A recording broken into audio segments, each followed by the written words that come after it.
on like the Duggar Snark Facebook page, and they banned me because it wasn't mean enough. So then I started a podcast and bitched about it. Anyway, let me put this in here real quick. There we go. All right, your next comedian coming to the stage, make sure I read the next things that I wrote, is a Canadian activist who is who's the co-creator and co-host of Stacie's Mom podcast alongside her mother Dee. Give it up for Stacie Marie!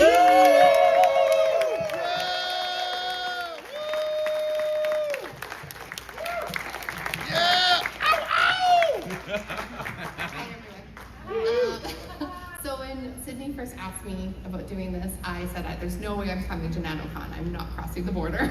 I'm not risking being detained. After a couple weeks of talking about it and thinking about it, I decided, sure. And then it was just like 2 weeks ago, she's like, hey, do you want to do this? So I didn't have a lot of time to prepare, so I asked ChatGPT to help me write this. And I figured, so that's why I have my papers, because this was very quick. But I figured because I needed help from someone very wise, very non-judgmental, very robotic, and ChatGPT would be, the person to do it from. Because when you spend your whole life being told what to believe by a mysterious, all-knowing force, why stop now? Yeah! That's right. So I deconverted in 2021, right around the time the COVID vaccine came out. And when science and evidence were being handed out like Costco samples, Christians were like, no, I'm good. I'll just spray this away and just rub some essential oils on my forehead. And then I realized, okay, wait a minute, if we can reject actual data and the vaccine, what else are we just blindly believing? Like talking snakes, a boat that fit every animal, except dinosaurs, because apparently they were too sinful to board. It was the first time I had asked myself, okay, what if I'm wrong? What if I built my entire life around a belief system with zero evidence? And then I panicked, because there's one sin that's totally unforgivable, and it's not murder or being a Coldplay fan, as we know of for this last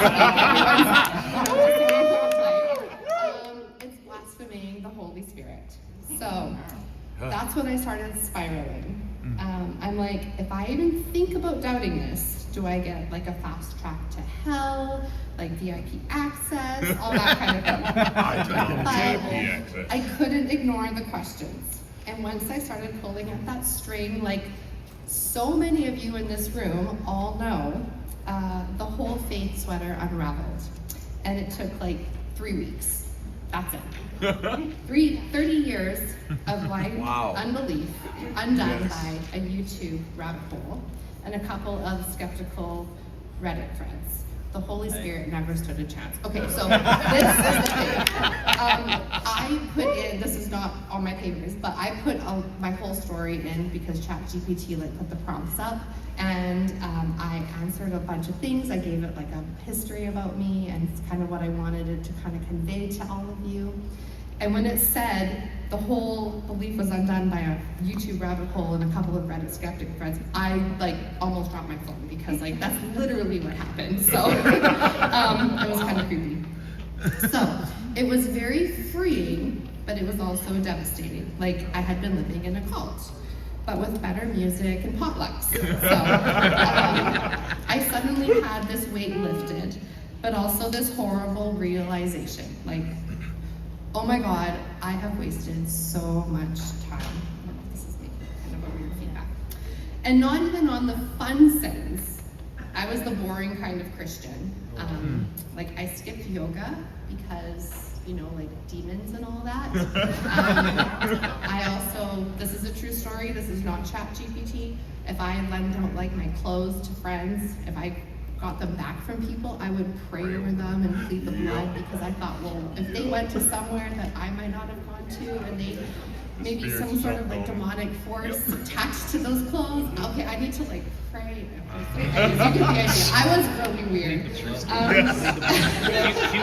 there. So, Not lying. I grew up in one of those churches where salvation was also being handed out like Costco memberships, like the samples. And we had to renew it every few years just to be sure.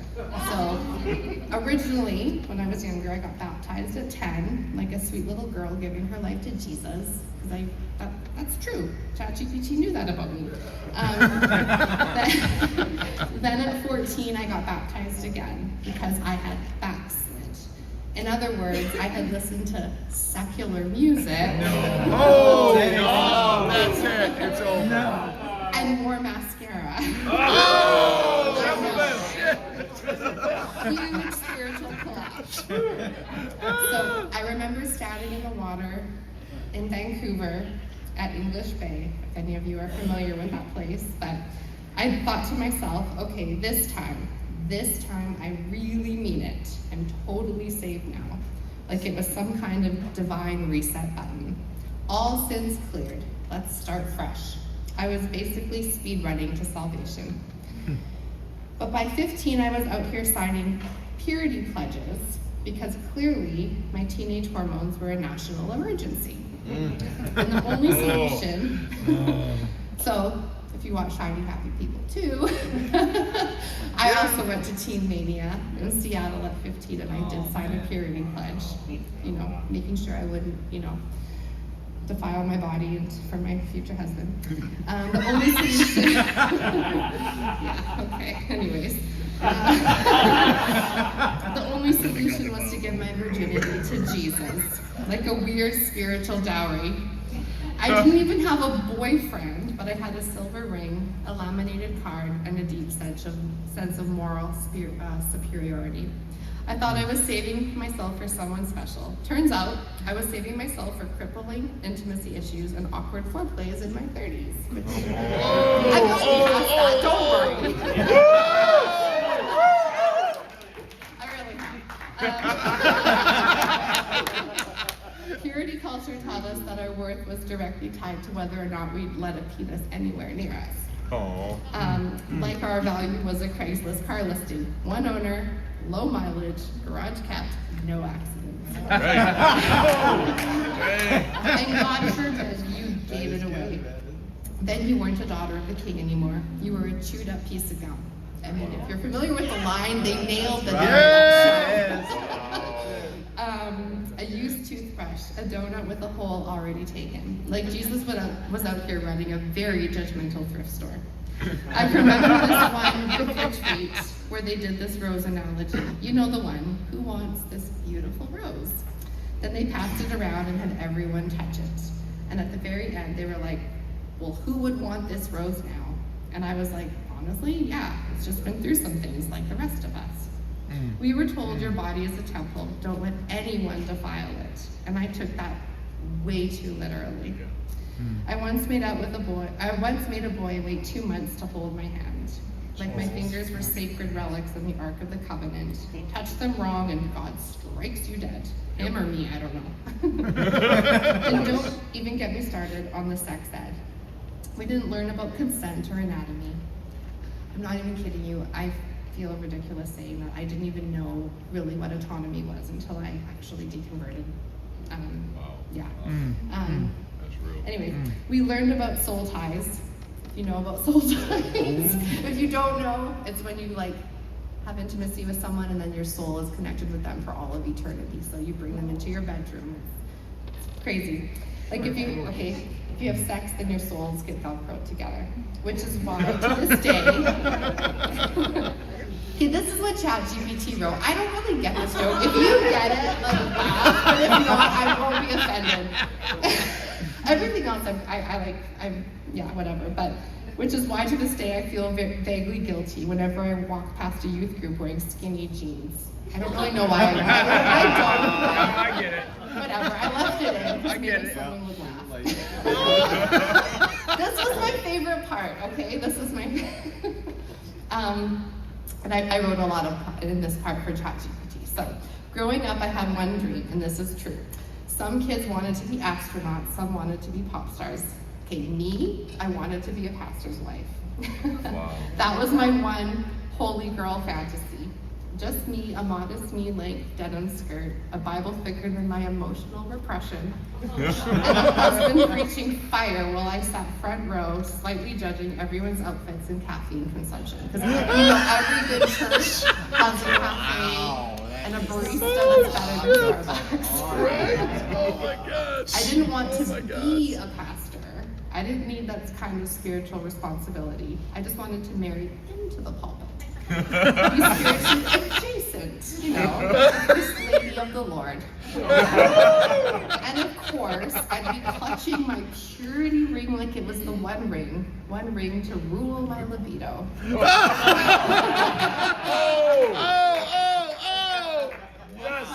Funny thing about dreams, sometimes they come true in the most unholy way imaginable.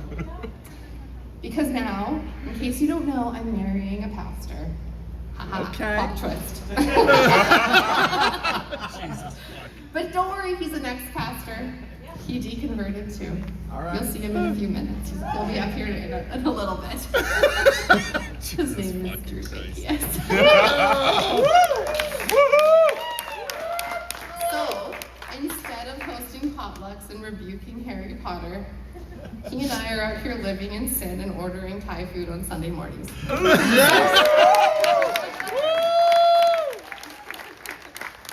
basically what happens when the altar call fails. Two deconstructed lovebirds, Netflixing and not giving a damn. Honestly, 10 out of 10 would recommend. Yes. So yeah, my faith fell apart. My purity pledge expired. Like, it really expired. Really did. And clearly I've outsourced my spiritual healing to ChatGPT. And honestly, it has not been a bad trade. Because even though ChatGPT doesn't have a soul, it never once threatened me to hell, and that's more than I can say for my old pastor, because he literally excommunicated me on YouTube. You can see it for yourself. Nice. And if the algorithm ever became a sentient, at least it won't shame me for making out before marriage or doing other fun things. So anyways, just wanted to say thank you all. Stay heathen, stay curious, and remember, if you're doubting your faith, just ask a robot. It worked for me.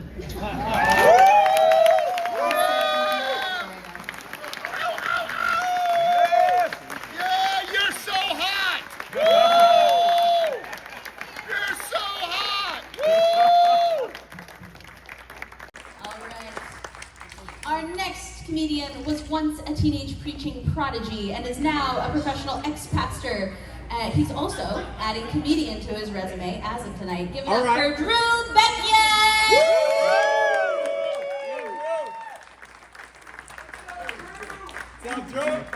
Everyone, give it up for Sydney Davis. Johan.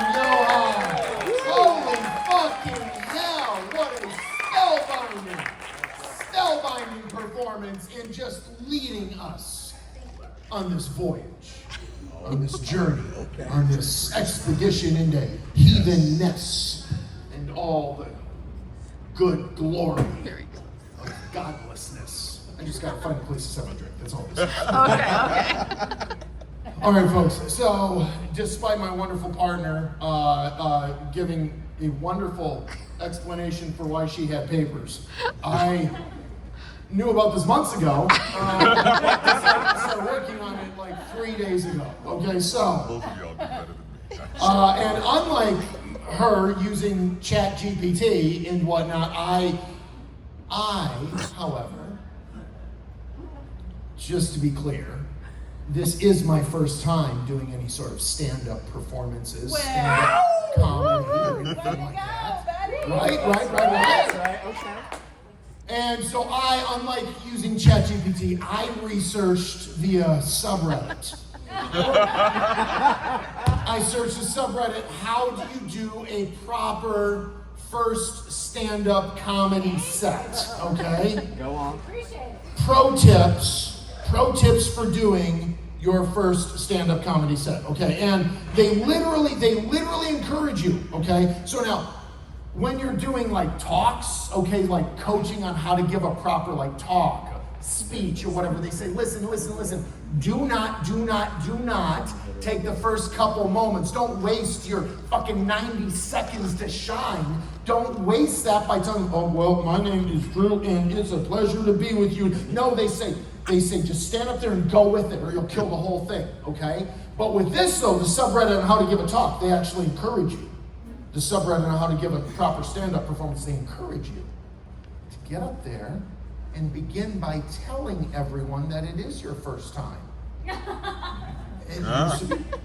Get up there and let them know. No mercy. I just want you to know this is my first time. So that they will be gentle. And it won't be as painful the next day. You're sucked!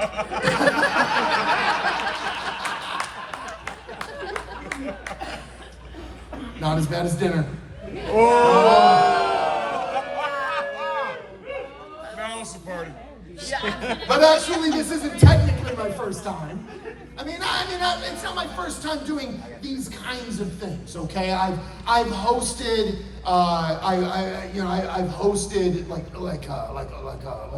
talent shows and shit, and stuff and shit, whatever. Okay, I've hosted my fair share of talent shows over the last couple years for our local humanist community. When I say local, I mean where I'm from, not where we are right now. So that's very much not helpful. But I'm from Minneapolis, so up there, okay? And before that, if we go back way years, a decade or more back, then I was going through a streak where I hosted several different types of shows of a wide variety where it would begin with, say, some sort of an award ceremony opening monologue of sorts, a comedic event, like a Jimmy Kimmel sort of thing, okay? But during that period of time, I just happened to be a pastor, and so everything I did was a joke, right? So no beauty pageants. No beauty pageants, exactly. But as I've thought through this evening, I took a moment to think through, well, what is it that I enjoy? What type of comedy do I enjoy? And I really like where you took it, Durante. I like that you took it where you say, you know what, let's only use a third of my set for actual jokes, and let's get to some real truth. I like that. Thank you, sir. Okay? I like that. That's not what this is, because I said, what do I like in my comedy? Actual jokes, okay? I'll watch your TikTok, motherfucker, if I want to get fired, okay? But I said, I like actual jokes, and what are the jokes I like? What's the kind of stand-up I like? I like that spicy shit. I like that like after dark shit. Go on. That late night comedy. And since it's after dark,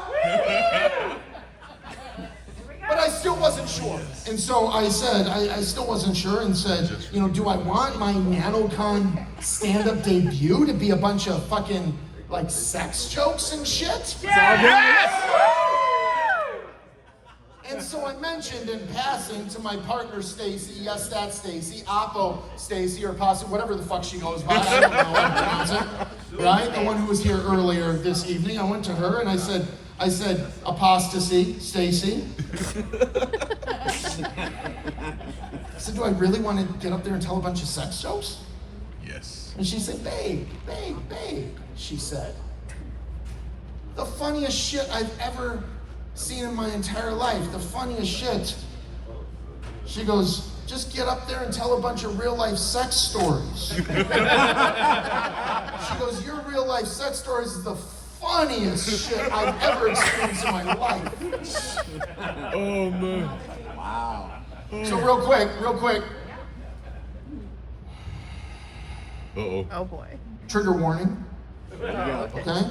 If y'all aren't comfortable with the cishet dude, motherfucker standing up here telling some slightly inappropriate sex stories, Oh no. get the fuck out. Everybody else is gonna wish they would soon, okay?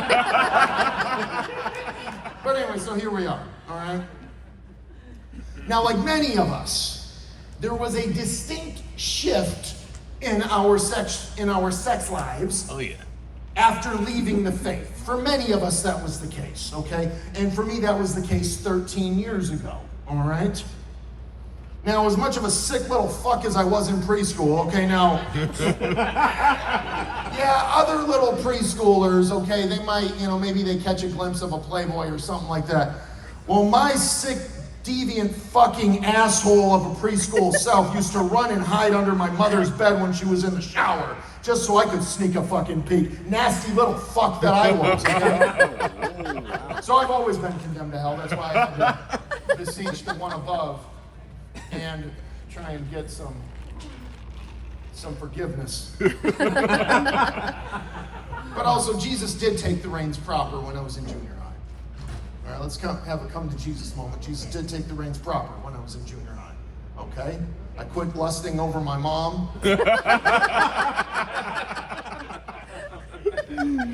The first time I touched a girl's boobs, my youth pastor said, "Doesn't that feel better than masturbating over your mom?" Oh, man. Not everything of what I just said was completely true. Yeah. I embellished a little bit. I added my mom, everything else. Okay? My youth pastor said, "Doesn't it feel good touching boobs? Better than touching yourself, right?" That said, I did marry. I married my second date. I went on one date prior to finding my first girlfriend, and I married her age 20. Saved myself for marriage, okay? Saved myself for marriage as a proper little Jesus boy, teenage preacher. It was mentioned earlier, I started preaching Jesus when I was 17 years old, right? So yeah, saved myself for marriage, all that good stuff. Went on to have 13 years of very dependable sex. Yeah. 2 to 3 times a week. All parties apparently walked away satisfied, but very vanilla. Yeah. Very mechanical.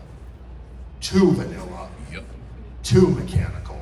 Yep. Raise your hand for very good yet very dependable mechanical sex. Okay? Raise your hand. There we go. All right. I'm so glad that the only person raising their hand is my future wife. Babe. But I mean, you're literally the only person. No, I wasn't. I mean, Mason kind of had like a little bit like this. I'm sorry, Ashley. I was previously married. But I tell you, I exited my marriage 6 months after I left the faith, okay? 6 months after I left the faith, after I'd officially become an atheist, is when I left marriage world, okay? And I tell you, okay, shit, God's be damn, holy fucking Christs, okay? I was rip roaring and ready, okay? This is the only, I might have touched a tit when I was in high school, but I had only kissed one girl in my entire life, okay? When I entered my 30s and now I'm newly divorced, I was rip roaring and ready, okay? And I tell you, my first time out on the town with adult bachelorette, first time as an adult bachelor in my entire life, I tell you, I was overly confident. I shit you not, I was convinced that it was my time to shine my day to slay, and nothing would hold me back except myself, okay? I was fully convinced that my very straight-laced 13 years with one woman had equipped me with everything I'd ever need to know, every mechanical technique I'd ever need to master, in order to know every woman on the planet with a very mechanical, dependable time of my entire fucking life. Okay? But I was also convinced that my expertise went a bit further. You see, I had taken seminary classes. Oh. You really know how to love one. Oh yeah, let me tell you folks and fam, let me tell you. I was convinced my seminary classes teaching me, which taught me all the ins and outs of providing Okay. premarital counseling. to virgins. Go on. Which meant I had to be able to teach them how to have sex. So I knew, my expertise was unwieldy. Let me tell you, folks and family, all right? And yes, the instruction I received in seminary on how to prepare other like-minded cis-het women and men all across this great and godly land of ours taught me all the ins and outs of how boy brains and how girl brains and how man brains and how woman brains work. And so I truly believed, I shit you not, that based on my extensive education preparing me for all the pre-counseling, I had learned enough pro tips. I had learned enough cheat codes to unlock all the secrets to have the mid-30s bachelorhood sexual wonderland experience that the rest of the cis-het world could only dream of. I mean, why else are all your Pornhub histories filled with clergy videos? Gotcha. Now, I will fully admit, I left the ministry, I left the faith, I entered the dating pool. Not the proudest of moments with everything, okay? If you want to read through all the cishet bullshit I went through and trying to master all the cheat codes, there's a couple episodes of Secular Sexuality, right? Give it up for a retired show on the ACA that walks through all of my embarrassing confessions, a lot of which I'm not proud of or happy of. But maybe we can laugh at some of it. But what didn't you know? I unleashed my newly single self out onto the Saturday evening streets of downtown Chicago. And yeah, Chicago, give it up, okay? Yes. It's my kind of Most town. of my life has been in Chicago. I'm just recently. By recently I mean like 7 years in Minneapolis. Well, what didn't you know? I unleashed my newly single self out onto the Saturday evening streets of downtown Chicago and very quickly discovered that I had absolutely no idea what the fuck I was doing. Well, whatever the fuck it absolutely was not fucking. That's for fucking sure. But yes, it was only inevitable that eventually I would experience something a little less vanilla. Go on. George is like, oh, yes. Okay, now, so again, I apologize that there's no way to tell this next story without getting at least a little bit adult. So, Let's eyes go. for children, okay? You've been warned. This is a after dark set, by the way. But so at this point, I'm a couple months into my bachelorhood. Okay, I'm a couple months into various encounters where I'm starting to notice. Over a couple months of encounters, I'm starting to notice that not everything out here in the real world works quite the way it did back in mechanical vanilla land, okay? But I still hadn't quite connected all the dots just yet. That's to life. Sorry, Chad. Or maybe that'll help with your date. I don't know. But so eventually, a couple months in, I bring someone back to my place after the bar that evening. I met them in the bar. Oh shit, we're dropping shit. I'm so sorry. Okay. So I bring someone back to the bar one evening that I met. Bring them back to my place. Okay. We're enjoying one another's company. All right. We're getting to know one another. One thing leads to a proverbial other. Things go as you might anticipate them to go. All right, all y'all getting excited. Okay, I'm not going into a whole lot more detail than that. Okay? It's not like graphic. What a tease. That's why you have clergy in your Pornhub history. Okay? But this person I brought back, okay? Was it dude?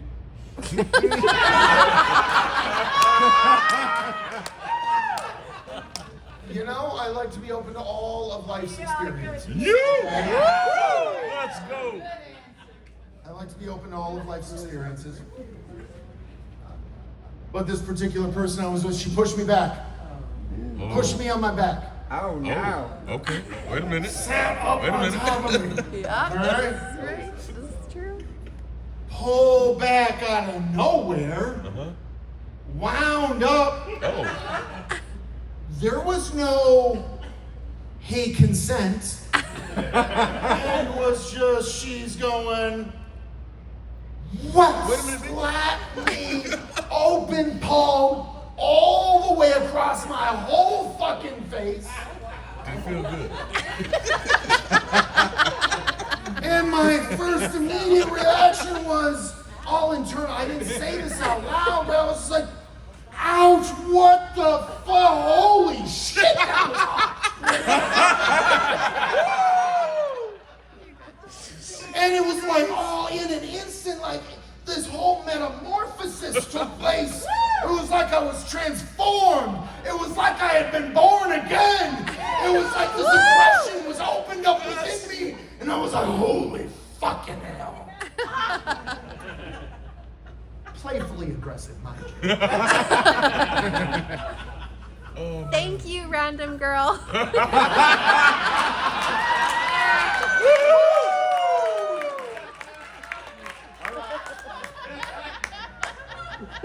I just wanted to share how detoxicating purity culture is a community event, okay?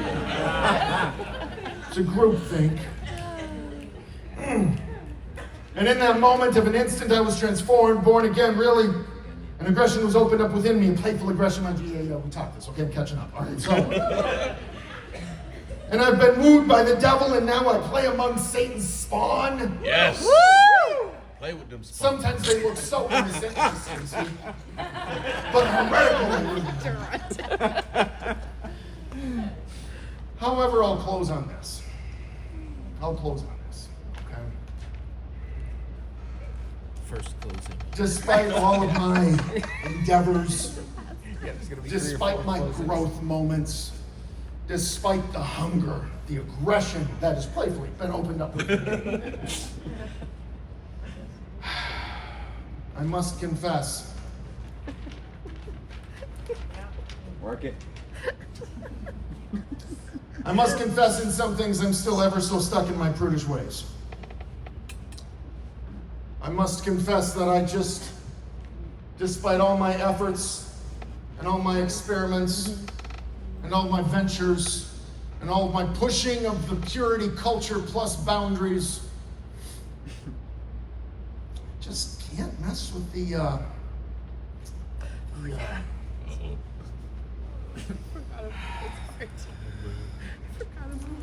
I'm scared. can't mess with the moon cakes, the mountain muffins.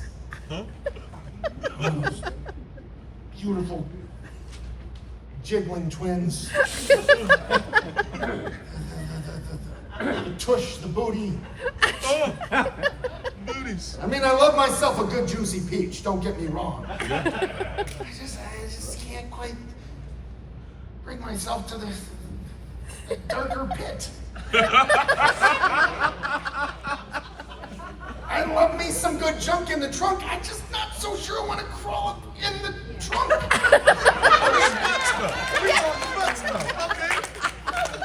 NaNoCon! Good rump roast as much as the next country boy, and I grew up in rural Minnesota, okay? But the rump roast I like is actual roast beef. I'm sorry, baby, I'll get there one day, okay? In the meanwhile, everyone raise a glass as we all quietly defeat purity culture in our own way. Here's to living and laughing in the real world. Cheers, motherfuckers. Let's go. All right, Drew, everybody! Drew, I gotta ask you a personal question. Oh, shit. Oh God. Oh shit. There's a reason I'm asking this.